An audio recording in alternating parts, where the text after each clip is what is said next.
ਵਾਹਿਗੁਰੂ ਜੀ ਕਾ ਖਾਲਸਾ ਵਾਹਿਗੁਰੂ ਜੀ ਕੀ ਫਤਿਹ। ਗੁਰੂ ਪਿਆਰੀ ਗੁਰੂ ਸਵਾਰੀ ਪਰਮ ਸਤਿਕਾਰਯੋਗ ਸਾਧ ਸਿੰਘ ਜੀਓ, ਅੱਜ ਦਾ ਸੰਤ ਮਹਾਂਪੁਰਖ ਬਾਬਾ ਈਸ਼ਰ ਸਿੰਘ ਜੀ ਕਲੇਰਾਂ ਵਾਲੇ, ਉਹਨਾਂ ਦੀ ਚੱਲ ਰਹੀ ਲੜੀਵਾਰ ਪ੍ਰਸੰਗ ਕਥਾ ਦੇ ਤਹਿਤ ਉਹਨਾਂ ਦੇ ਅਗਲੇ ਜੀਵਨ ਦਰਸ਼ਨਾਂ ਦੀ ਜਿਹੜੀ ਝਲਕ ਹੈ ਉਹ ਆਪ ਸਾਰੀਆਂ ਸੰਗਤਾਂ ਦੇ ਨਾਲ ਸਾਂਝਾ ਕਰਦਾ ਹੈ। ਸੋ ਸੰਤ ਬਾਬਾ ਸਾਧੂ ਸਿੰਘ ਜੀ ਜਦੋਂ ਮਹਾਂਪੁਰਖਾਂ ਦੀ ਸੇਵਾ ਦੇ ਵਿੱਚ ਪੂਰੀ ਤਰ੍ਹਾਂ ਤਰਪਰ ਹੋ ਕੇ ਸੇਵਾ ਕਰਨੀ ਉਹਨੇ ਆਰੰਭ ਕਰ ਦਿੱਤੀ। ਇਸ ਸੇਵਾ ਦੇ ਵਿੱਚ ਉਹਨਾਂ ਨੇ ਆਪਣੇ ਕੁਝ ਨਿਯਮ ਬਣਾਏ। ਇਹ ਨਿਯਮ ਇਸ ਤਰ੍ਹਾਂ ਸੀਗੇ ਕਿਉਂਕਿ ਉਹਨਾਂ ਨੂੰ ਪਤਾ ਸੀਗਾ ਕਿ ਮੈਂ ਇਹਨਾਂ ਨਿਯਮਾਂ ਦੀ ਸੇਵਾ ਦੇ ਨਿਯਮਾਂ ਦੀ ਪਾਲਣਾ ਕਰਨੀ ਹੈ ਤਾਂ ਤਦ ਹੀ ਮਹਾਂਪੁਰਖਾਂ ਦੀ ਪ੍ਰਸੰਨਤਾ ਹਾਸਲ ਕਰ ਸਕਦਾ ਹੈਗਾ। ਇਸ ਕਰਕੇ ਉਹਨੇ ਨੰਬਰ 1 ਸੇਵਾ ਦੇ ਵਿੱਚ ਕਦੀ ਅਣਗਹਿਲੀ ਨਹੀਂ ਕੀਤੀ। ਦੂਸਰਾ ਕੀ ਸੀ ਕਿ ਬਿਲਕੁਲ ਟਾਈਮ ਦੇ ਪਾਬੰਦ ਹੋਣਾ। ਤੀਸਰਾ ਹੈ ਕਿ ਉਹਨਾਂ ਦੀਵਾਨ ਦੇ ਵਿੱਚ ਝਾੜੂ ਦੇਣਾ। ਚੌਥਾ ਜਲ ਦਾ ਛਿੜਕਾਅ ਕਰਨਾ। ਪੰਜਵਾਂ ਉਹਨਾਂ ਨੇ ਫਿਰ ਦਰੀਆਂ ਵੀ ਵਿਛਾਉਣੀਆਂ। ਫਿਰ ਟੀਕਾ ਸਾਹਿਬ ਦੇ ਥੱਲੇ ਵੀ ਜਿਹੜੀ ਵਿਛਾਈ ਕਰਨੀ, ਰਾਗੀਆਂ ਸਿੰਘਾਂ ਵਾਸਤੇ ਵੀ ਵਿਛਾਈ ਕਰਨੀ। ਇਤ ਆਦਿਕ ਜਿਹੜੇ ਸੀ ਇਹ ਸਾਰੀ ਸੇਵਾ ਜਿਹੜੀ ਸੀ ਸੰਤ ਬਾਬਾ ਸਾਧੂ ਸਿੰਘ ਜੀ ਕਰਦੇ ਹੁੰਦੇ ਸੀ। ਇਸੇ ਤਰ੍ਹਾਂ ਇਹ ਸੇਵਾ ਕਰਦਿਆਂ ਜਦ ਕੁਛ ਟਾਈਮ ਲੰਘਿਆ ਨਾ ਤੇ ਇਸ ਟਾਈਮ ਦੇ ਵਿੱਚ ਉਹਨਾਂ ਉੱਤੇ ਜਿਹੜੀ ਬਖਸ਼ਿਸ਼ ਹੋਣੀ ਉਹ ਕੁਦਰਤੀ ਸੀ। ਕਿਉਂ? ਉਹਨਾਂ ਨੂੰ ਪਤਾ ਸੀਗਾ ਕਿ ਮਹਾਂਪੁਰਖਾਂ ਦੀ ਸੇਵਾ ਅਗਰ ਕਰੀਏ ਅਤੇ ਮਹਾਂਪੁਰਖਾਂ ਦੀ ਸੇਵਾ ਕਰਦਿਆਂ ਉਹਨਾਂ ਦਾ ਜਿਹੜਾ ਭਜਨ ਸਿਮਰਨ ਹੈ ਜਾਂ ਉਹਨਾਂ ਦਾ ਜਿਹੜਾ ਤਪੋਬਲ ਵਾ ਨਾ, ਉਹ ਤਪੋਬਲ ਦੇ ਵਿੱਚੋਂ ਜਿਹੜਾ ਹੈਗਾ ਬਹੁਤ ਸਾਰਾ ਹਿੱਸਾ ਬਖਸ਼ਿਸ਼ ਦੇ ਰੂਪ ਦੇ ਵਿੱਚ ਉਹਨਾਂ ਗੁਰਸਿੱਖਾਂ ਨੂੰ ਚਲਾ ਜਾਂਦਾ ਜਿਹੜੇ ਮਹਾਂਪੁਰਖਾਂ ਦੀ ਸੇਵਾ ਕਰਦੇ ਆ। ਇਸ ਤਰ੍ਹਾਂ ਇੱਕ ਵਾਰੀ ਕੀ ਹੋਇਆ, ਕਿਸ ਤਰ੍ਹਾਂ ਜਦ ਸੇਵਾ ਕਰ ਰਹੇ ਸੀ ਅਤੇ ਇੱਕ ਭਾਈ ਕੇਰ ਸਿੰਘ ਹੁੰਦੇ ਸੀ, ਉਹਨਾਂ ਦੇ ਦਾੜ੍ਹਾਂ ਵਿੱਚ ਦਰਦ ਹੋਣ ਲੱਗਾ। ਜਦ ਦਰਦ ਹੋਣ ਲੱਗਾ ਤਾਂ ਸੰਤ ਬਾਬਾ ਈਸ਼ਰ ਸਿੰਘ ਹੁਣਾਂ ਨੇ ਸੰਤ ਸਾਧੂ ਸਿੰਘ ਹੁਣਾਂ ਨੂੰ ਆਪਣੇ ਕੋਲ ਸੱਦਿਆ ਅਤੇ ਉਹਨਾਂ ਨੂੰ ਕਹਿਣ ਲੱਗੇ ਕਿ ਭਾਈ ਤੁਸੀਂ ਇੱਦਾਂ ਕਰੋ, ਕੇਰ ਸਿੰਘ ਨੂੰ ਲੈ ਕੇ ਪਟਿਆਲੇ ਚਲੇ ਜਾਓ ਅਤੇ ਪਟਿਆਲੇ ਸਰਦਾਰ ਹਰਚੰਦ ਸਿੰਘ ਵਜ਼ੀਰ ਵਾ ਉਹਦੇ ਕੋਲ ਪਹੁੰਚ ਜਾਣਾ ਅਤੇ ਉਹਦੀ ਸਲਾਹ ਦੇ ਨਾਲ ਅਤੇ ਫਿਰ ਜਿਹੜਾ ਉਹ ਡਾਕਟਰ ਦੱਸੂਗਾ ਉਸ ਤੋਂ ਅਤੇ ਸਰਦਾਰ ਕੇਰ ਸਿੰਘ ਦੇ ਦੰਦਾਂ ਦਾ ਇਲਾਜ ਕਰਾ ਲੈਣਾ। ਦੇਖੋ ਜੀ, ਇਹ ਬਚਨ ਮੰਨ ਕੇ ਸਾਧੂ ਸਿੰਘ ਹੁਣੀ ਜਿਹੜੇ ਸੀਗੇ ਉਹ ਕੇਰ ਸਿੰਘ ਨੂੰ ਲੈ ਕੇ ਅਤੇ ਉਸ ਟਾਈਮ ਫਿਰ ਸਰਦਾਰ ਹਰਚੰਦ ਸਿੰਘ ਦੇ ਘਰ ਚਲੇ ਗਏ। ਉਸ ਤੋਂ ਬਾਅਦ ਸਰਦਾਰ ਹਰਚੰਦ ਸਿੰਘ ਦੀ ਸਲਾਹ ਦੇ ਨਾਲ ਇੱਕ ਚੰਗੇ ਡਾਕਟਰ ਦੇ ਪਾਸ ਗਏ ਆ। ਉਸ ਨੇ ਫਿਰ ਸਰਦਾਰ ਕੇਰ ਸਿੰਘ ਦੇ ਦੰਦਾਂ ਦਾ ਜਿਹੜਾ ਸੀਗਾ ਚੰਗੀ ਤਰ੍ਹਾਂ ਚੈੱਕਅਪ ਕੀਤਾ। ਜਿੱਥੇ ਜਿਹੜੇ ਦੰਦ ਥੋੜ੍ਹੇ ਦਾੜ੍ਹਾਂ ਖਰਾਬ ਸੀਗੀਆਂ ਉੱਥੇ ਚਾਂਦੀ ਭਰੀ, ਜਿਹੜੀ ਦਾੜ ਕੱਢਣ ਵਾਲੀ ਸੀ ਉਹ ਕੱਢੀ।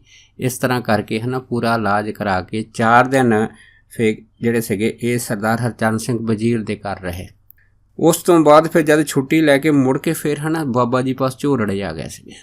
ਜਦ ਝੋਰੜੇ ਪਹੁੰਚੇ ਆ ਤਾਂ ਫਿਰ ਸੇਵਾ ਦੇ ਵਿੱਚ ਲੱਗ ਗਿਆ ਸੀ। ਸੰਤ ਸਾਧੂ ਸਿੰਘ ਹੁਣਾਂ ਤੋਂ ਪਹਿਲਾਂ ਭਾਈ ਜੀਤਾ ਸਿੰਘ ਹੁਣੇ ਜਿਹੜੇ ਸੀਗੇ ਉਹ ਸੇਵਾ ਕਰਦੇ ਹੁੰਦੇ ਸੀ, ਹਜ਼ੂਰੀਏ ਦੀ ਸੇਵਾ। ਜਦ ਹਜ਼ੂਰੀਏ ਦੀ ਸੇਵਾ ਕਰਦੇ ਹੁੰਦੇ ਸੀਗੇ ਅਤੇ ਉਸ ਤੋਂ ਬਾਅਦ ਇਹ ਸੇਵਾ ਜਿਹੜੀ ਸੀ ਸੰਤ ਸਾਧੂ ਸਿੰਘ ਹੁਣਾਂ ਨੂੰ ਬਾਬਾ ਈਸ਼ਰ ਸਿੰਘ ਹੁਣਾਂ ਨੇ ਦੇ ਦਿੱਤੀ ਸੀਗੀ। ਪਰ ਉਹਨਾਂ ਟਾਈਮਾਂ 'ਚ ਕੀ ਹੋਇਆ ਕਿ ਜਿਹੜਾ ਜੀਤਾ ਸਿੰਘ ਸੀਗਾ, ਜਿਹੜਾ ਪਹਿਲਾਂ ਸੇਵਾ ਕਰਦਾ ਸੀਗਾ, ਇਹਦੀ ਜਿਹੜੀ ਸੇਵਾ ਸੀਗੀ ਇਹ ਆਪਣੀ ਮਰਜ਼ੀ ਨਾਲ ਕਰਦਾ ਸੀਗਾ ਜਾਂ ਇਹਦਾ ਆਪਣਾ ਪ੍ਰਭਾਵ ਸੀ ਸੰਗਤਾਂ 'ਚ। ਸੰਗਤਾਂ ਵੀ ਇਹਦਾ ਜਿਹੜਾ ਹੁਕਮ ਮੰਨਦੀਆਂ ਸੀਗੀਆਂ। ਕਿਸੇ ਨੂੰ ਕੋਈ ਚੀਜ਼ ਦੇਣੀ ਲੈਣੀ ਇਹ ਸਾਰਾ ਕੁਛ ਭਾਈ ਜੀਤਾ ਸਿੰਘ ਹੁਣੀ ਕਰਦੇ ਹੁੰਦੇ ਸੀਗੇ। ਪਰ ਉਸ ਤੋਂ ਬਾਅਦ ਜੀਤਾ ਸਿੰਘ ਦੀ ਜਦ ਸ਼ਾਦੀ ਹੋਈ, ਸ਼ਾਦੀ ਤੋਂ ਬਾਅਦ ਜੀਤਾ ਸਿੰਘ ਦਾ ਜਿਹੜਾ ਰੁਝਾਨ ਸੀਗਾ ਉਹ ਸੇਵਾ 'ਚ ਘੱਟ ਗਿਆ ਅਤੇ ਘਰ ਦੇ ਵਿੱਚ ਜ਼ਿਆਦਾ ਵੱਧ ਗਿਆ। ਜਿਸ ਕਰਕੇ ਸਾਧੂ ਸਿੰਘ ਹੁਣੀ ਜਿਹੜੇ ਸੀਗੇ ਉਹ ਸੇਵਾ ਬੜੀ ਨੇਮ ਦੇ ਨਾਲ ਕਰਦੇ ਹੁੰਦੇ ਸੀਗੇ। ਜਦ ਨੇਮ ਨਾਲ ਕਰਦੇ ਹੁੰਦੇ ਸੀ ਤਾਂ ਜੀਤਾ ਸਿੰਘ ਨੇ ਜਦ ਬਾਅਦ ਦੇ ਵਿੱਚ ਸੇਵਾ ਕਰਨੀ ਤਾਂ ਉਹਨਾਂ ਨੂੰ ਸਾਧੂ ਸਿੰਘ ਦੀ ਸੇਵਾ ਦੇ ਨਾਲ ਥੋੜ੍ਹੀ ਈਰਖਾ ਹੋਣੀ ਸ਼ੁਰੂ ਹੋ ਗਈ। ਜਦ ਈਰਖਾ ਹੋਣੀ ਸ਼ੁਰੂ ਹੋ ਗਈ ਕਿਉਂਕਿ ਸੰਗਤ ਜਿਹੜੀ ਸੀ ਉਹ ਸਰਦਾਰ ਸਾਧੂ ਸਿੰਘ ਹੁਣਾਂ ਦਾ ਜ਼ਿਆਦਾ ਜਿਹੜਾ ਸਤਿਕਾਰ ਕਰਨ ਲੱਗ ਪਈ ਅਤੇ ਭਾਈ ਜੀਤਾ ਸਿੰਘ ਦੇ ਮਨ 'ਚ ਸੀਗਾ ਕਿ ਮੈਂ ਪਹਿਲਾ ਸੇਵਾਦਾਰ ਹੈਗਾ, ਮੈਨੂੰ ਸੰਗਤ ਨੂੰ ਘੱਟ ਪੁੱਛਦੀ ਆ ਅਤੇ ਸੰਤ ਸਾਧੂ ਸਿੰਘ ਹੁਣਾਂ ਨੂੰ ਸੰਗਤ ਜ਼ਿਆਦਾ ਪੁੱਛਦੀ ਆ। ਉਸ ਤੋਂ ਬਾਅਦ ਫਿਰ ਜਿਹੜਾ ਜੀਤਾ ਸਿੰਘ ਸੀਗਾ ਉਹਦਾ ਕਾਰਨ ਇੱਕ ਹੋਰ ਬਣਿਆ ਕਿਉਂਕਿ ਹੁਣ ਸ਼ਾਦੀ ਕਰ ਲਈ ਸੀ, ਇਸ ਕਰਕੇ ਘਰ ਦਾ ਜਿਹੜਾ ਨਿਰਵਾਹ ਵੀ ਕਰਨਾ ਸੀਗਾ। ਇਸ ਕਰਕੇ ਕਿਸੇ ਰਿਸ਼ਤੇਦਾਰਾਂ ਦੇ ਨਾਲ ਸਲਾਹ ਦੇ ਨਾਲ ਜਿਹੜਾ ਭਾਈ ਜੀਤਾ ਸਿੰਘ ਸੀਗਾ ਉਹ ਕਿਸੇ ਟਰੱਕ ਯੂਨੀਅਨ ਵਿੱਚ ਕੰਮ ਕਰਨ ਵਾਸਤੇ ਚਲੇ ਗਿਆ। ਪਰ ਜਦੋਂ ਟਰੱਕ ਯੂਨੀਅਨ 'ਚ ਕੰਮ ਕਰਨ ਵਾਸਤੇ ਗਿਆ ਅਤੇ ਉਸ ਤੋਂ ਬਾਅਦ ਸੰਤ ਸਾਧੂ ਸਿੰਘ ਹੁਣਾਂ ਨੇ ਇਹ ਜਿਹੜੀ ਹਜ਼ੂਰੀ ਦੀ ਸੇਵਾ ਸੀ ਇਹ ਪੂਰੀ ਤਰ੍ਹਾਂ ਸੰਭਾਲ ਲਈ ਸੀ। ਜਦ ਸੰਭਾਲੀ ਅਤੇ ਪਰ ਕਿਉਂਕਿ ਇਹਨਾਂ ਦੇ ਨਾਲ ਸਹਾਇਕ ਚਾਹੀਦਾ ਸੀਗਾ, ਇਸ ਕਰਕੇ ਸੰਤ ਬਾਬਾ ਈਸ਼ਰ ਸਿੰਘ ਹੁਣਾਂ ਨੇ ਭਾਈ ਇੰਦਰ ਸਿੰਘ ਗੱਡਾ ਸੀਗਾ ਉਹਨਾਂ ਨੂੰ ਸੰਤ ਸਾਧੂ ਸਿੰਘ ਹੁਣਾਂ ਦੇ ਨਾਲ ਸੇਵਾ ਦੇ ਵਿੱਚ ਮਿਲਵਰਤਨ ਕਰਨ ਵਾਸਤੇ ਨਾਲ ਰੱਖ ਲਿਆ। ਪਰ 2 ਸਾਲ ਬਾਅਦ ਭਾਈ ਜੀਤਾ ਸਿੰਘ ਜਦ ਉੱਥੋਂ ਕੰਮਕਾਰ ਤੋਂ ਵਾਪਸ ਆਇਆ ਅਤੇ ਮੁੜ ਕੇ ਫਿਰ ਸੇਵਾ ਵਿੱਚ ਲੱਗ ਗਿਆ। ਜਦ ਸੇਵਾ 'ਚ ਲੱਗਾ ਤੇ ਭਾਈ ਜੀਤਾ ਸਿੰਘ ਹੁਣਾਂ ਨੇ ਦੇਖਿਆ ਕਿ ਸੰਤ ਸਾਧੂ ਸਿੰਘ ਹੁਣਾਂ ਦੀ ਇਹ ਸੇਵਾ ਵਿੱਚ ਕਾਫੀ ਚੜ੍ਹਾਈ ਆ, ਤੇ ਸੰਤ ਸਾਧੂ ਸਿੰਘ ਹੁਣਾਂ ਦੀ ਇਹ ਜਿਹੜੀ ਚੜ੍ਹਾਈ ਸੀ ਇਹ ਦੇਖ ਕੇ ਹੁਣ ਬਰਦਾਸ਼ਤ ਜਿਹੜੀ ਸੀ ਇਹ ਕਰਨੀ ਬੜੀ ਔਖੀ ਹੋ ਗਈ। ਉਹ ਤੋਂ ਬਾਅਦ ਭਾਈ ਜੀਤਾ ਸਿੰਘ ਹੁਣਾਂ ਨੇ ਤੇ ਇਹ ਜਿਹੜੇ ਸੀਗੇ ਭਾਈ ਇੰਦਰ ਸਿੰਘ ਹੁਣੀ ਗੱਡਾ, ਕਿਉਂਕਿ ਦੋਨੇ ਜਿਹੜੇ ਸੀ ਇੱਕੋ ਇਲਾਕੇ ਦੇ ਸੀਗੇ, ਇਹਨਾਂ ਦਾ ਆਪਸ ਵਿੱਚ ਮਿਲਾਪ ਹੋ ਗਿਆ ਤੇ ਇਹਨਾਂ ਨੇ ਕੁਛ ਨਾ ਵੱਧ ਘੱਟ ਗੱਲਾਂ ਜਿਹੜੀਆਂ ਸੀ ਸੰਤ ਸਾਧੂ ਸਿੰਘ ਹੁਣਾਂ ਦੇ ਖਿਲਾਫ ਜਿਹੜੀਆਂ ਸੀ ਉਹ ਸੰਤਾਂ ਤੱਕ ਸੰਗਤ ਦੇ ਰਾਹੀਂ ਪਹੁੰਚਾਉਣੀਆਂ ਸ਼ੁਰੂ ਕਰ ਦਿੱਤੀਆਂ। ਜਦ ਪਹੁੰਚਾਉਣੀਆਂ ਸ਼ੁਰੂ ਕਰ ਦਿੱਤੀਆਂ ਤੇ ਸੰਤ ਸਾਧੂ ਸਿੰਘ ਹੁਣਾਂ ਨੂੰ ਵੀ ਜਿਹੜੀ ਸੰਤ ਬਾਬਾ ਈਸ਼ਰ ਸਿੰਘ ਹੁਣਾਂ ਨੇ ਆਪਣੇ ਕੋਲ ਸੱਦਿਆ ਤੇ ਕਹਿਣ ਲੱਗੇ ਕਿ ਸੰਗਤ ਦੇ ਵਿੱਚ ਚੰਗੇ ਮਾੜੇ ਹਰੇਕ ਤਰ੍ਹਾਂ ਦੇ ਬੰਦੇ ਆਉਂਦੇ ਆ ਤੇ ਤੁਸੀਂ ਕਿਸੇ ਵੀ ਬੰਦੇ ਨਾਲ ਕੋਈ ਵਿਤਕਰਾ ਨਹੀਂ ਕਰਨਾ ਹੈਗਾ, ਜਿਹੜੀ ਵੀ ਸੇਵਾ ਕਰਨੀ ਹੈ ਸਭ ਨੂੰ ਆਪਣੇ ਨਾਲ ਤੁਸੀਂ ਮਿਲਾ ਕੇ ਰਲਾ ਕੇ ਫਿਰ ਸੇਵਾ ਕਰਨੀ ਹੈ। ਜਦ ਇਹ ਵਿਚਾਰ ਬਾਬਾ ਈਸ਼ਰ ਸਿੰਘ ਹੁਣਾਂ ਨੇ ਨਾ ਸੰਤ ਸਾਧੂ ਸਿੰਘ ਹੁਣਾਂ ਨੂੰ ਦੱਸੀ ਸੀ ਤੇ ਸੰਤ ਸਾਧੂ ਸਿੰਘ ਹੁਣਾਂ ਨੇ 7 ਵਜਨ ਤਾਂ ਜ਼ਰੂਰ ਕਿਹਾ ਸੀਗਾ, ਪਰ ਅੰਦਰੋਂ ਸੋਚਣ ਲੱਗ ਪਏ ਕਿ ਮੈਂ ਕਿਸੇ ਨਾਲ ਈਰਖਾ ਨਹੀਂ ਕਰਦਾ, ਮੈਂ ਆਪਣੀ ਸੇਵਾ ਆਪਣੇ ਹਿਸਾਬ ਨਾਲ ਕਰ ਰਿਹਾ ਹੈਗਾ ਤੇ ਮੈਂ ਕਿਸੇ ਨੂੰ ਬੁਲਾਉਂਦਾ ਨਹੀਂ, ਪਰ ਮੇਰੇ ਖਿਲਾਫ ਫਿਰ ਵੀ ਜਿਹੜੀਆਂ ਹਨ ਇਹ ਸ਼ਿਕਾਇਤਾਂ ਹੈਗੀਆਂ ਇਹ ਸੰਤ ਬਾਬਾ ਈਸ਼ਰ ਸਿੰਘ ਹੁਣਾਂ ਦੇ ਕੋਲ ਸੰਗਤਾਂ ਕਰਾ ਰਹੀਆਂ ਹੈ। ਕਿਉਂਕਿ ਉਹਨਾਂ ਟਾਈਮਾਂ ਦੇ ਵਿੱਚ ਭਾਈ ਜੀਤਾ ਸਿੰਘ ਤੇ ਭਾਈ ਇੰਦਰ ਸਿੰਘ ਇਹ ਦੋਨੇ ਜਿਹੜੇ ਸੀਗੇ ਇਹ ਬਾਹਰੋਂ ਤਾਂ ਚੁੱਪ ਰਹਿੰਦੇ ਸੀ, ਪਰ ਅੰਦਰੋਂ ਜਿਹੜੀ ਸੀ ਉਹ ਸੰਗਤ ਦੇ ਨਾਲ ਸੰਤ ਸਾਧੂ ਸਿੰਘ ਹੁਣਾਂ ਦੀ ਜਿਹੜੀ ਸੀਗੀ ਬਦਖੋਈ ਉਹ ਕਰਕੇ ਸੰਤਾਂ ਕੋਲ ਸ਼ਿਕਾਇਤਾਂ ਜਿਹੜੀਆਂ ਪਹੁੰਚਾਉਂਦੇ ਰਹਿੰਦੇ ਸੀ। ਦੇਖੋ ਇਸ ਤਰ੍ਹਾਂ ਕਰਦੇ ਕਰਦੇ ਫਿਰ ਸੰਤ ਬਾਬਾ ਈਸ਼ਰ ਸਿੰਘ ਹੁਣਾਂ ਨੇ ਭਾਈ ਗੁਰਮੁਖ ਸਿੰਘ ਹੁਣਾਂ ਨੂੰ ਆਪਣੇ ਕੋਲ ਬੁਲਾਇਆ। ਉਹਨਾਂ ਨੂੰ ਕਹਿਣ ਲੱਗੇ ਕਿ ਸੰਗਤ ਦੀਆਂ ਸ਼ਿਕਾਇਤਾਂ ਜਿਹੜੀਆਂ ਨੇ ਸੰਤ ਸਾਧੂ ਸਿੰਘ ਹੁਣਾਂ ਦੇ ਖਿਲਾਫ ਬਹੁਤ ਆਉਣ ਲੱਗ ਪਈਆਂ, ਇਸ ਕਰਕੇ ਤੁਸੀਂ ਜਾ ਕੇ ਨਾ ਸੰਤ ਸਾਧੂ ਸਿੰਘ ਹੁਣਾਂ ਨੂੰ ਸਮਝਾਵੋ ਭਾਈ ਸੰਗਤ ਦੇ ਨਾਲ ਕਿਸੇ ਤਰ੍ਹਾਂ ਦਾ ਕੋਈ ਵਿਤਕਰਾ ਨਹੀਂ ਕਰਨਾ, ਆਪਸ ਵਿੱਚ ਪ੍ਰੇਮ ਦੇ ਨਾਲ ਰਹਿਣਾ ਹੈਗਾ, ਕਿ ਕਿਸੇ ਨਾਲ ਈਰਖਾ ਦਵੈਤ ਨਹੀਂ ਕਰਨੀ, ਸੇਵਾ ਦਾ ਜਿਹੜੀ ਉਹ ਨਿਮਰਤਾ 'ਚ ਕਰਨੀ ਆ। ਇਹ ਤੱਤ ਜਿਹੜੇ ਵਜਨ ਸੀ ਬਾਬਾ ਈਸ਼ਰ ਸਿੰਘ ਹੁਣਾਂ ਨੇ ਜਿਹੜੇ ਸੀਗੇ ਉਹ ਭਾਈ ਗੁਰਮੁਖ ਸਿੰਘ ਹੁਣਾਂ ਦੇ ਨਾਲ ਸਾਂਝੇ ਕੀਤੇ ਤੇ ਉਹਨਾਂ ਨੂੰ ਆਖਿਆ ਕਿ ਤੁਸੀਂ ਜਾ ਕੇ ਨਾ ਸੰਤ ਸਾਧੂ ਸਿੰਘ ਹੁਣਾਂ ਨੂੰ ਸਮਝਾ ਦਿਓ। ਦੇਖੋ ਬਾਬਾ ਗੁਰਮੁਖ ਸਿੰਘ ਕਹਿੰਦੇ ਕਿ ਜਦੋਂ ਅਸੀਂ ਉੱਥੇ ਗਏ ਸੰਤ ਸਾਧੂ ਸਿੰਘ ਹੁਣਾਂ ਨੂੰ ਸਾਰੀ ਗੱਲ ਜਿਹੜੀ ਦੱਸੀ, ਪਰ ਸੰਤ ਸਾਧੂ ਸਿੰਘ ਹੁਣਾਂ ਨੇ ਗੱਲ ਜਿਹੜੀ ਸੀ ਸੁਣੀ ਅਣਸੁਣੀ ਕਰ ਦਿੱਤੀ ਤੇ ਮੈਂ ਜੋ ਵੀ ਉਹਨਾਂ ਨੇ ਮੈਨੂੰ ਕਿਹਾ ਕਹਿੰਦੇ ਮੈਂ ਆ ਕੇ ਨਾ ਸੰਤਾਂ ਨੂੰ ਜਿਹੜੇ ਸੀ ਬਾਬਾ ਈਸ਼ਰ ਸਿੰਘ ਹੁਣਾਂ ਨੂੰ ਦੱਸਿਆ। ਜਦ ਦੱਸਿਆ ਤਾਂ ਸੰਤ ਬਾਬਾ ਈਸ਼ਰ ਸਿੰਘ ਹੁਣ ਜੀ ਕਹਿੰਦੇ ਥੋੜ੍ਹੇ ਮੁਸਕਰਾ ਕੇ ਤੇ ਫਿਰ ਚੁੱਪ ਕਰ ਗਏ। ਇਸ ਤਰ੍ਹਾਂ ਕਹਿੰਦੇ ਕੁਛ ਦਿਨ ਜਦ ਹੋਏ ਆ ਤੇ ਕਾਰਨ ਕੁਛ ਐਸਾ ਬਣਿਆ ਹੈਗਾ ਕਿ ਸੰਤ ਸਾਧੂ ਸਿੰਘ ਹੁਣਾਂ ਨੂੰ ਹਨ ਜ਼ੁਕਾਮ ਹੋਇਆ। ਜਦ ਜ਼ੁਕਾਮ ਹੋ ਗਿਆ ਉਹ ਜ਼ੁਕਾਮ ਜਿਹੜਾ ਸੀ ਹਟਣ ਦਾ ਨਾਂ ਨਾ ਲਵੇ, ਜਦ ਹਟਣ ਦਾ ਨਾਂ ਨਾ ਲਵੇ ਤੇ ਸੰਗਤ ਦੇ ਵਿੱਚ ਇਸ ਗੱਲ ਦਾ ਜਿਹੜਾ ਸੀਗਾ ਰੌਲਾ ਪੈ ਗਿਆ ਕਿ ਸੰਤ ਸਾਧੂ ਸਿੰਘ ਹੁਣਾਂ ਦਾ ਜਿਹੜਾ ਜ਼ੁਕਾਮ ਹੈ ਉਹ TB ਦੇ ਵਿੱਚ ਬਦਲ ਗਿਆ ਹੈਗਾ। ਤੇ ਇਸ ਕਰਕੇ ਹੈ ਨਾ ਸੰਗਤ ਨੇ ਸੰਤ ਬਾਬਾ ਈਸ਼ਰ ਸਿੰਘ ਹੁਣਾਂ ਨੂੰ ਇਹ ਕਹਿਣਾ ਸ਼ੁਰੂ ਕਰ ਦਿੱਤਾ ਕਿ ਸੰਤ ਸਾਧੂ ਸਿੰਘ ਹੁਣਾਂ ਨੂੰ TB ਹੋ ਗਿਆ, ਇਸ ਕਰਕੇ ਤੁਸੀਂ ਸੰਤ ਸਾਧੂ ਸਿੰਘ ਹੁਣਾਂ ਨੂੰ ਆਪਣੀ ਹਜ਼ੂਰੀ ਸੇਵਾ ਤੋਂ ਹਟਾ ਕੇ ਤੇ ਕੋਈ ਨਵਾਂ ਸੇਵਾਦਾਰ ਰੱਖ ਲਓ। ਜਦ ਇਹ ਗੱਲ ਹੋਈ ਪਹਿਲਾਂ ਤਾਂ ਬਾਬਾ ਈਸ਼ਰ ਸਿੰਘ ਜੀ ਚੁੱਪ ਰਹੇ, ਪਰ ਸੰਗਤ 'ਤੇ ਜ਼ਿਆਦਾ ਜ਼ੋਰ ਦੇਣ 'ਤੇ ਹੈ ਨਾ ਫਿਰ ਬਾਬਾ ਈਸ਼ਰ ਸਿੰਘ ਹੁਣੀ ਕਹਿੰਦੇ ਚਲੋ ਠੀਕ ਹੈ, ਅਗਰ ਸੰਗਤ ਸਾਰੀ ਜ਼ੋਰ ਕਹਿੰਦੀ ਆ ਤੇ ਫਿਰ ਸੰਗਤ ਦਾ ਬਚਨ ਅਸੀਂ ਮੰਨ ਲੈਂਦੇ ਹਾਂ। ਇਹ ਕਹਿ ਕੇ ਹੈ ਨਾ ਤੇ ਫਿਰ ਸੰਤ ਬਾਬਾ ਈਸ਼ਰ ਸਿੰਘ ਹੁਣਾਂ ਨੇ ਸੰਤ ਸਾਧੂ ਸਿੰਘ ਹੁਣਾਂ ਨੂੰ ਇਹ ਜਿਹੜੀ ਹਜ਼ੂਰੀ ਦੀ ਸੇਵਾ ਸੀਗੀ ਇਸ ਤੋਂ ਨਾ ਇੱਕ ਪਾਸੇ ਕਰ ਦਿੱਤਾ। ਜਦ ਇੱਕ ਪਾਸੇ ਕੀਤਾ ਤੇ ਹੁਣ ਫਿਰ ਸੰਤ ਸਾਧੂ ਸਿੰਘ ਹੁਣਾਂ ਦੀ ਜਿਹੜੀ TB ਦੀ ਐਡੀ ਭਾਰੀ ਜਿਹੜੀ ਅਫਵਾਹ ਸੀ ਉਹ ਜਿਹੜੀ ਸੀ ਆਲੇ ਦੁਆਲੇ ਸੇਵਾਦਾਰਾਂ ਨੇ ਫੈਲਾਈ ਸੀਗੀ ਤੇ ਬਾਬਾ ਈਸ਼ਰ ਸਿੰਘ ਹੁਣਾਂ ਨੇ ਸੰਤ ਸਾਧੂ ਸਿੰਘ ਹੁਣਾਂ ਨੇ ਝੋਰੜੇ ਇੱਕ ਅਸਥਾਨ ਵਾ ਜਿੱਥੇ ਨਾ ਟਾਹਲੀਆਂ ਦਾ ਕਾਫੀ ਝੁੰਡ ਸੀਗਾ, ਉਸ ਅਸਥਾਨ ਦੇ ਉੱਤੇ ਇੱਕ ਛੋਟੀ ਜਿਹੀ ਕੁਟੀਆ ਬਣਾਤੀ ਤੇ ਉੱਥੇ ਸੰਤ ਸਾਧੂ ਸਿੰਘ ਹੁਣਾਂ ਦਾ ਮੰਜਾ ਡਾਹਤਾ ਤੇ ਇੱਕ ਦੋ ਸੇਵਾਦਾਰ ਨੂੰ ਆਖ ਦਿੱਤਾ ਕਿ ਜਦੋਂ ਤੁਸੀਂ ਆ ਗਏ ਉੱਥੇ ਨਾ ਸੰਤ ਸਾਧੂ ਸਿੰਘ ਹੁਣਾਂ ਨੂੰ ਪ੍ਰਸ਼ਾਦਾ ਛਕਾਉਣਾ ਹੈਗਾ ਤੇ ਤਾਂ ਜੋ ਖੁੱਲ੍ਹੀ ਹਵਾ 'ਤੇ ਰਹਿਣਗੇ ਤੇ ਜਿਹਦੇ ਕਰਕੇ ਹੈ ਨਾ ਇਹਨਾਂ ਦੇ ਉੱਤੇ ਜਿਹੜਾ ਬਿਮਾਰੀ ਦਾ ਅਸਰ ਬੜਾ ਘੱਟ ਪਵੇਗਾ।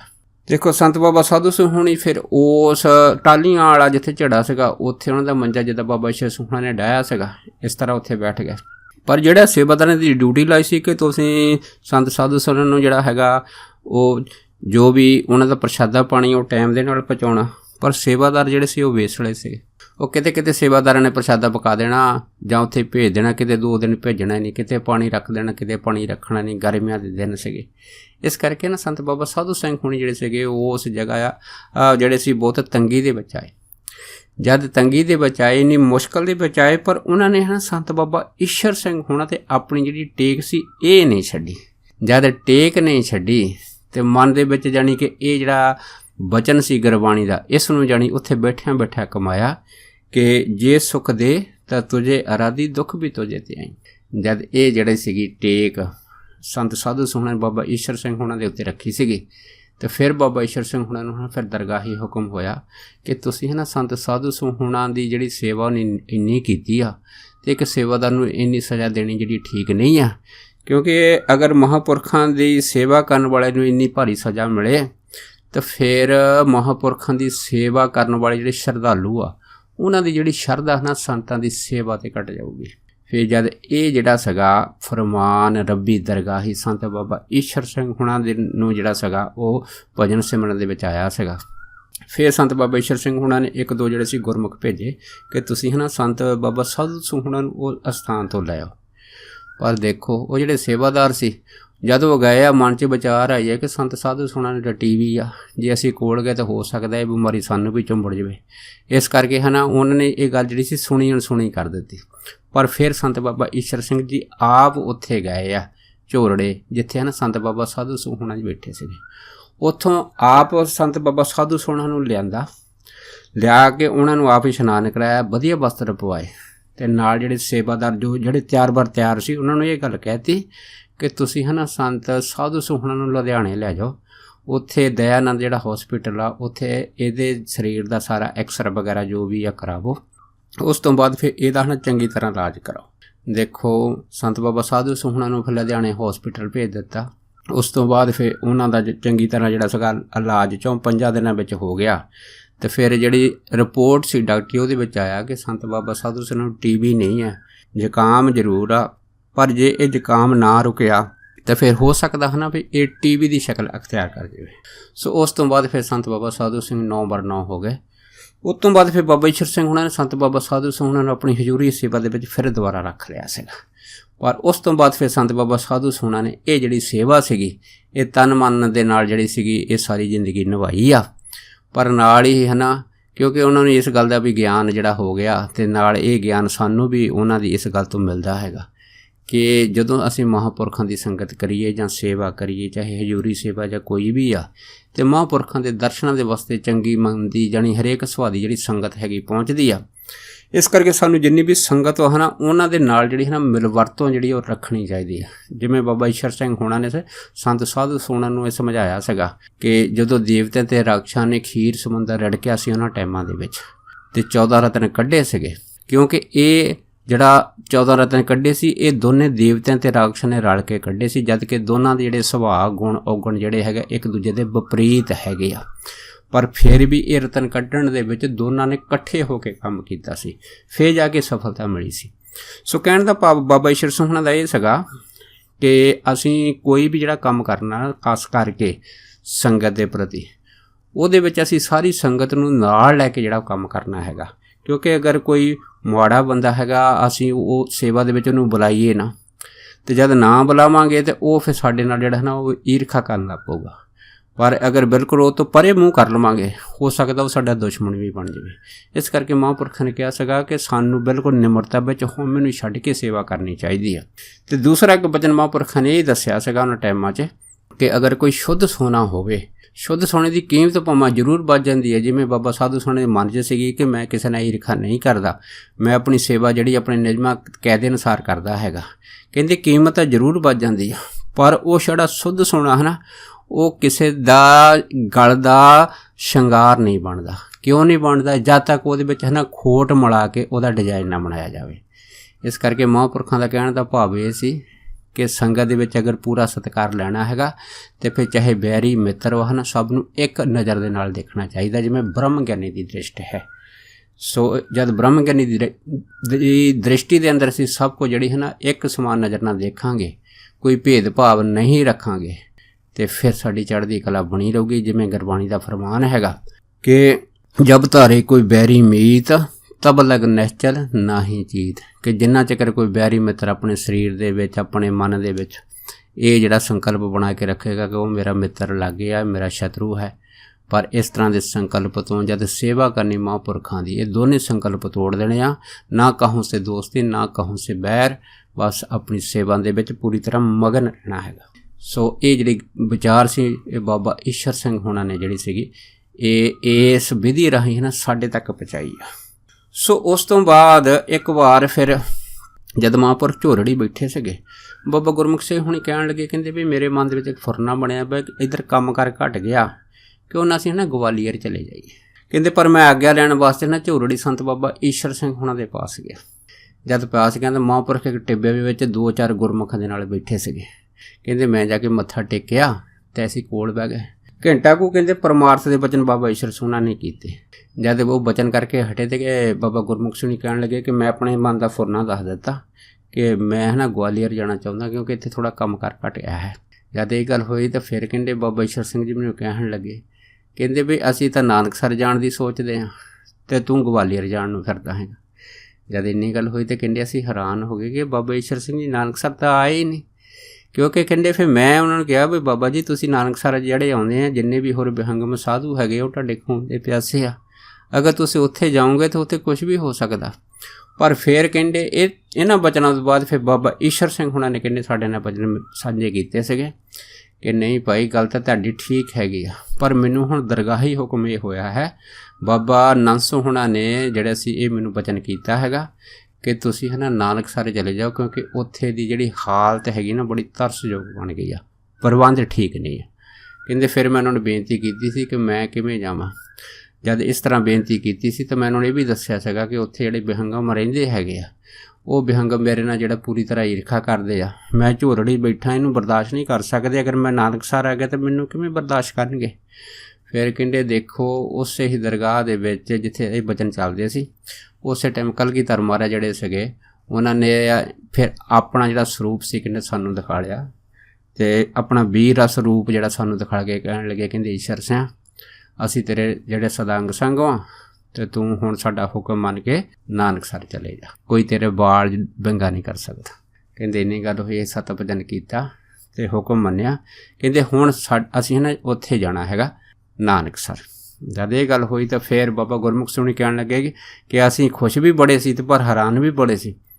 ਉਸ ਤੋਂ ਬਾਅਦ ਕਹਿੰਦੇ ਅਸੀਂ ਵਾਪਸ ਪਿੰਡ ਆ ਗਏ। ਪਿੰਡੋਂ ਕਹਿੰਦੇ 15 ਕੁ ਦਿਨਾਂ ਬਾਅਦ ਫਿਰ ਜਦੋਂ ਜਿਹੜੇ ਸੀ ਮੈਂ ਵਾਪਸ ਫਿਰ ਜਿਹੜੇ ਸੀ ਝੋਰੜੀ ਸੰਤ ਬਾਬਾ ਈਸ਼ਰ ਸਿੰਘ ਦੇ ਪਾਸ ਪਹੁੰਚਿਆ।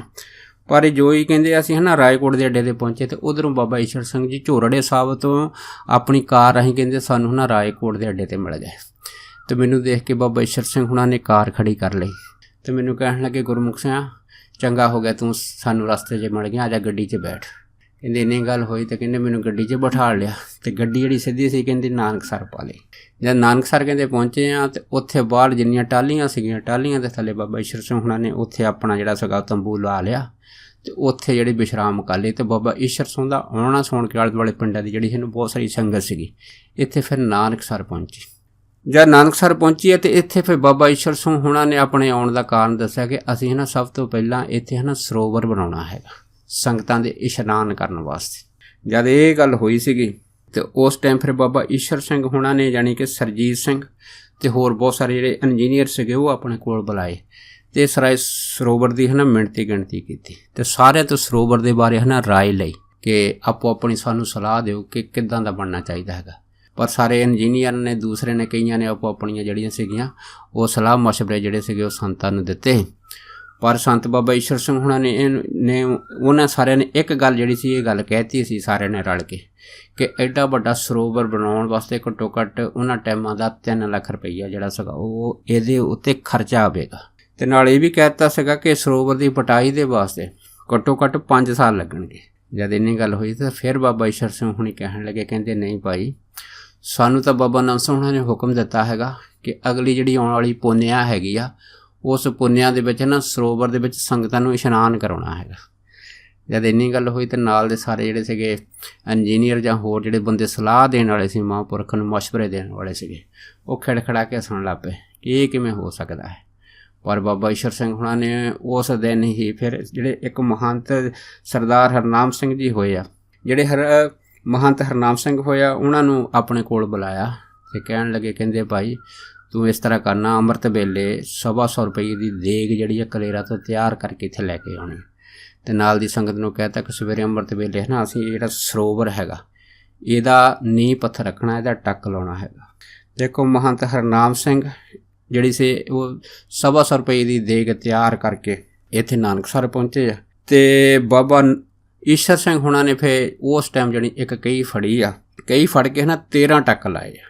ਜਦ 13 ਟੱਕ ਲਾਉਣ ਤੋਂ ਬਾਅਦ ਖੁਦ 5 ਟੋਕਰੀਆਂ ਮਿੱਟੀ ਦੀਆਂ ਆਪਣੇ ਸੀਸ ਦੇ ਉੱਤੇ ਰੱਖੀਆਂ ਅਤੇ ਵਾਰ ਸਿੱਟੀਆਂ। ਉਹਨਾਂ ਨੂੰ ਇਸ ਤਰ੍ਹਾਂ ਜਾਣੀ ਕਿ ਸ਼ੁਰੂਆਤ ਦੀ ਸੇਵਾ ਜਿਹੜੀ ਸੀ ਸੰਗਤ ਦੇ ਜਕਾਰਿਆਂ ਦੇ ਨਾਲ ਸਾਰੀ ਸੰਗਤ ਨੇ ਕੀਤੀ। ਤੇ ਬਹੁਤ ਸੰਗਤਾਂ ਨੇ ਜਾਣੀ ਉਸ ਟਾਈਮ ਫਿਰ ਫੁੱਲਾਂ ਦੀ ਵੀ ਵਰਖਾ ਕੀਤੀ ਸੀ। ਇਹ ਜਿਹੜੀ ਤਰੀਕ ਸੀ ਜਦੋਂ ਸੰਤ ਬਾਬਾ ਈਸ਼ਰ ਸਿੰਘ ਹੁਣਾਂ ਨੇ ਟੱਕ ਲਾਇਆ ਸੀਗਾ, ਇਹ ਸੀਗੀ 13 ਹਾੜ ਤੇ ਸੰਮਤ 2007। ਤੇ ਉਸ ਟਾਈਮ ਫਿਰ ਗਰਮੀ ਬੜੀ ਸੀ ਜਦੋਂ ਬਾਬਾ ਈਸ਼ਰ ਸਿੰਘ ਹੁਣਾਂ ਨੇ ਸਰੋਵਰ ਦਾ ਜਿਹੜੀ ਸੀਗੀ ਉਹ ਕਾਰ ਸੇਵਾ ਸ਼ੁਰੂ ਕੀਤੀ ਸੀ। ਪਰ ਉਸ ਟਾਈਮ ਇੰਨੀ ਸੰਗਤ ਆਈ ਤੇ ਬਾਬਾ ਈਸ਼ਰ ਸਿੰਘ ਹੁਣਾਂ ਨੇ ਕਹਿਤਾ ਕਿ ਜਿੰਨੀ ਵੀ ਦੇਗ ਹੈਗੀ ਆ ਸਾਰੀ ਸੰਗਤ 'ਚ ਵਰਤਾ ਦਿਓ, ਲੰਗਰ ਪਾਣੀ ਜੋ ਵੀ ਬਾਹਰੋਂ ਆਇਆ ਹੈ ਸੰਗਤ ਲੈ ਕੇ ਆਈ ਆ ਸਾਰੀਆਂ ਸੰਗਤਾਂ ਨੂੰ ਛਕਾਵੋ। ਪਰ ਗਰਮੀ ਜ਼ਿਆਦਾ ਹੋਣ ਦੇ ਨਾਲ ਜਿਹੜੀ ਸੰਗਤ ਸੀ ਉਹ ਗਰਮੀ ਨਾਲ ਬੇਵੱਲ ਹੋ ਰਹੀ ਸੀਗੀ। ਪਰ ਜਿਉਂ ਹੀ ਬਾਬਾ ਈਸ਼ਰ ਸਿੰਘ ਹੁਣਾਂ ਨੇ 13 ਟੱਕ ਲਾਏ, 13 ਟੱਕ ਲਾਉਣ ਤੋਂ ਬਾਅਦ ਜਿਹੜੇ 5 ਟੋਕਰੇ ਮਿੱਟੀ ਦੇ ਬਾਹਰ ਸਿੱਟੇ, ਯਕਦਮ ਜਾਣੀ ਹਵਾ ਆਈ, ਨਾਲ ਜਿਹੜੇ ਬੱਦਲ ਸੀਗੇ ਵਰਖਾ ਵਾਲੇ ਉਹਦਾ ਨਾਲ ਪੂਰਾ ਸਮਾਨ ਭਰ ਗਿਆ। ਇੰਨੀ ਭਾਰੀ ਵਰਖਾ ਹੋਈ ਹੈ ਨਾ, ਉਸ ਵਰਖਾ ਦੇ ਵਿੱਚ ਹਵਾ ਦੇ ਵਿੱਚ ਇੰਨੀ ਜ਼ਿਆਦਾ ਠੰਡ ਹੋਣ ਲੱਗ ਗਈ ਕਿ ਗਰਮੀ ਦਾ ਪਤਾ ਨਹੀਂ ਲੱਗਾ ਕਿ ਕਿੱਧਰ ਗਏ। ਬਸ ਇੰਨੀ ਸੰਗਤ ਆਈ ਉਹਨਾਂ ਟਾਈਮਾਂ ਦੇ ਵਿੱਚ ਕਿ ਕੋਈ ਦੱਸ ਨਹੀਂ ਸਕਦਾ ਕਿ ਇੰਨੀ ਬਾਹਰੋਂ ਸੰਗਤ ਕਿੱਥੋਂ ਆ ਗਈ ਆ। ਸੰਗਤ ਦਾ ਜਾਣੀ ਇਉਂ ਕਹਿ ਲਓ ਜਿਵੇਂ ਹੜ੍ਹ ਲੱਗਾ ਹੁੰਦਾ।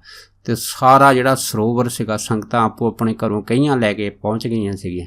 ਤੇ ਸਰੋਵਰ ਦੀ ਪਟਾਈ ਜਿਹੜੀ ਸੀ ਸੰਗਤਾਂ ਨੇ ਜਿਹੜੀ ਸੀ ਸਤਿਨਾਮ ਵਾਹਿਗੁਰੂ ਦੇ ਸਿਮਰਨ ਦੀ ਤਾਕਤ ਦੇ ਨਾਲ ਕਰਨੀ ਸ਼ੁਰੂ ਕਰ ਦਿੱਤੀ। ਔਰ ਕਮਾਲ ਦੀ ਗੱਲ ਇਹ ਸੀਗੀ ਕਿ ਇਹ ਜਿਹੜਾ ਸਰੋਵਰ ਸੀਗਾ ਜਿਸ ਨੂੰ ਇੰਜੀਨੀਅਰ ਨੇ ਕਹਿ ਦਿੱਤਾ ਸੀਗਾ ਕਿ ਇਹਦੀ ਪਟਾਈ ਦੇ ਵਿੱਚ 5 ਸਾਲ ਲੱਗਣਗੇ, ਪਰ ਮਹਾਂਪੁਰਖਾਂ ਨੇ ਆਉਂਦੀ ਪੁੰਨਿਆਂ ਤੋਂ ਪਹਿਲਾਂ ਇਸ ਸਰੋਵਰ ਦੀ ਜਿਹੜੀ ਪਟਾਈ ਸੀ ਮੁਕੰਮਲ ਕਰ ਲਈ। ਤੇ ਇਹਦੇ ਵਿੱਚ ਸ਼ੁੱਧ ਜਲ ਛੱਡ ਕੇ ਸਾਰੀਆਂ ਸੰਗਤਾਂ ਨੇ ਫਿਰ ਜਿਹੜੀ ਆਉਂਦੀ ਪੁੰਨਿਆ ਸੀ ਉਹਦੇ ਵਿੱਚ ਫਿਰ ਇਸ ਸਰੋਵਰ ਦੇ ਵਿੱਚ ਜਿਹੜਾ ਸੀ ਸਾਰੀਆਂ ਸੰਗਤਾਂ ਨੇ ਰੱਜ ਕੇ ਇਸ਼ਨਾਨ ਕੀਤਾ ਤੇ ਬਾਬਾ ਨਾਨਕ ਸਿੰਘ ਹੁਣਾਂ ਦੀਆਂ ਖੁਸ਼ੀਆਂ ਨੂੰ ਪ੍ਰਾਪਤ ਕੀਤਾ। ਸੋ ਦਾਸ ਇੰਨੇ ਹੀ ਬਚਨ ਕਰਦਾ ਹੋਇਆ ਖਿਮਾ ਦਾ ਜਾਚਕੋ ਜੀ, ਹੋਈਆਂ ਬੇਅੰਤ ਭੁੱਲਾਂ ਚੁੱਕਾਂ ਦੀ ਖਿਮਾ ਬਖਸ਼ਣੀ। ਸੋ ਫਤਿਹ ਬੁਲਾਓ। ਵਾਹਿਗੁਰੂ ਜੀ ਕਾ ਖਾਲਸਾ, ਵਾਹਿਗੁਰੂ ਜੀ ਕੀ ਫਤਿਹ।